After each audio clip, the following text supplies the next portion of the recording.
Hi, it's Marvin. Yesterday sort of rattled me.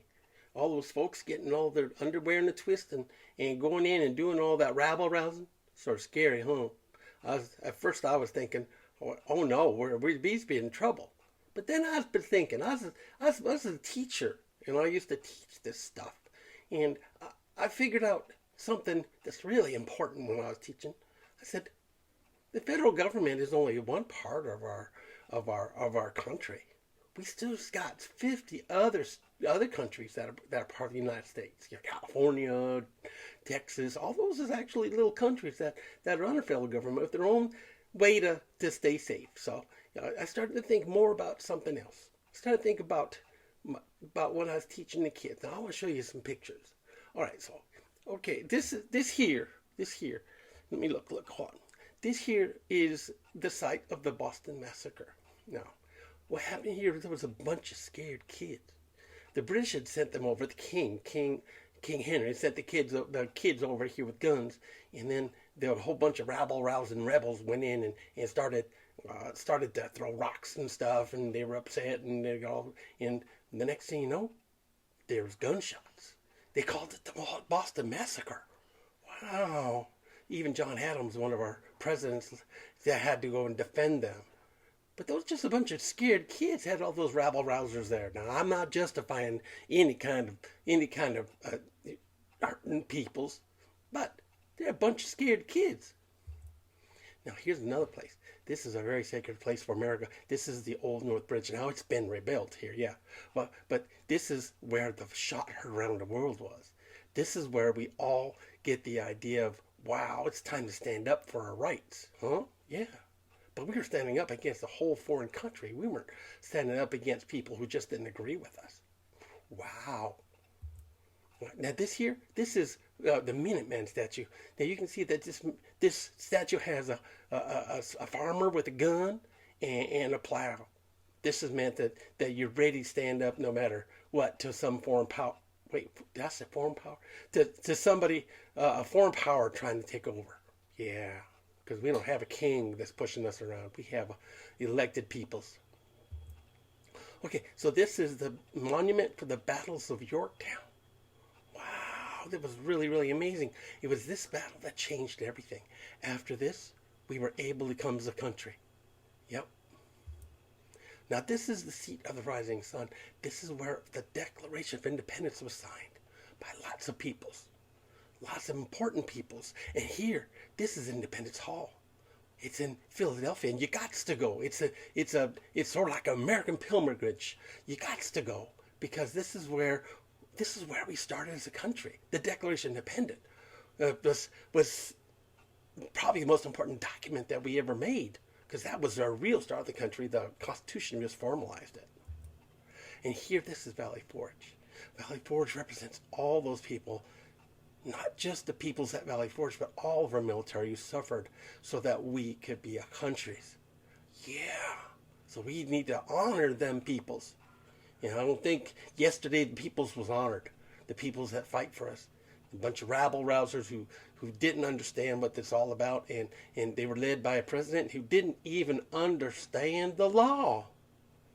Black Pants couldn't do anything. They didn't understand it. But see, these people here that were at Valley Forge, all they knew is they were cold, wet, and hungry, and it was time to fight. Now these are some other kids that we sent to war. These kids were walking through the forest. Now this is a monument that's near Washington. It's right in the mall there area. And God, the peoples that did what they did yesterday, do they really think they are honoring our young people that fought for us? I just don't know. I don't know. Now, these are some heroes. Now, I wanted to put this one here because this is USS Constitution. It's one of the most important ships. It's in the whole world, and it's still part of our Navy. Yeah, wow. But this represents all those military people who we have something called the Posse Comitatus Act, which means that the civilians are supposed to stop the problems with civilians, and the military is only to help defend us from the bad guys outside our country. And yesterday, someone could have got really out of control and said, well, I'm going to do something. But they didn't. I'm so proud of them. They stayed back and they watched, and everybody was just making sure everybody was safe because the military didn't get involved. They didn't even, when they went, they didn't even send any guns over there. They just sent people to back up the police. They were just standing there as Americans. Now this year, this is a sad state. This is Tiananmen Square. And Tiananmen Square, lots of Chinese peoples died. And you know what? Most of them were students. Yeah. And these students were just in a park and they said, no, I want my rights. That's what they were doing. But the Chinese government came in and said, no, you can't have your rights. And then they shoots a lot of peoples. And this man here, this man is my real hero. The man who stood up. The man who said, this is right. I am not going to let this big old tank run over me. This to me represents how either the Democratic Party or the Conservative Party or the whatever parties is going to control us. It's time to stand up. And I'm not saying go and stand up and rabble rouse. I'm saying do what's right. Now, yesterday we know that wasn't right. Now, these guys are the real heroes. Members I was telling you about the Boston massacre and those poor kids. The poor kids that were scared and they had their guns, the poor British troops, and those rabble-rousers, which, they are, we call them patriots, they started scaring them, and a gun went off, and all of a sudden there was a massacre. That didn't happen yesterday. Even with all the overwhelming, horrible things that were happening, the Capitol Police stood up, and they stood up for 2 hours. And guess what? Only one person died. It was sad that she died, but nothing like that would have happened in China. They would have just slaughtered everybody there.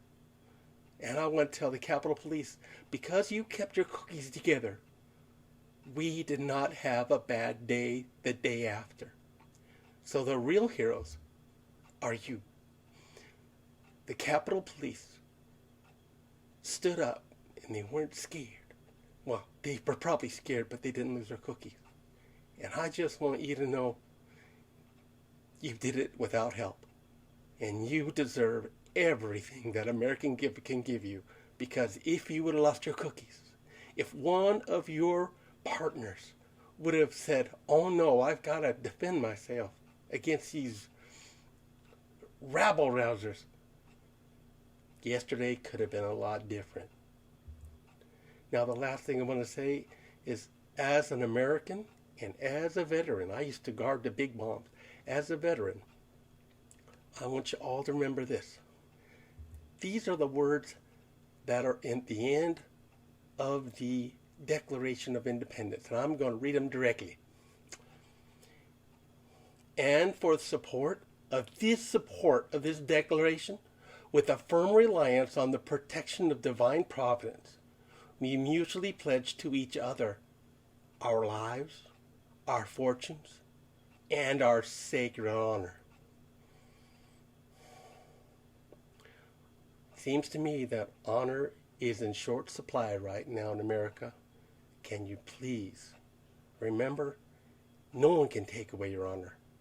You can only give it away. Well, that's Marvin, and let's just hope that this helps us to understand it's time for us to start pulling on that rope together.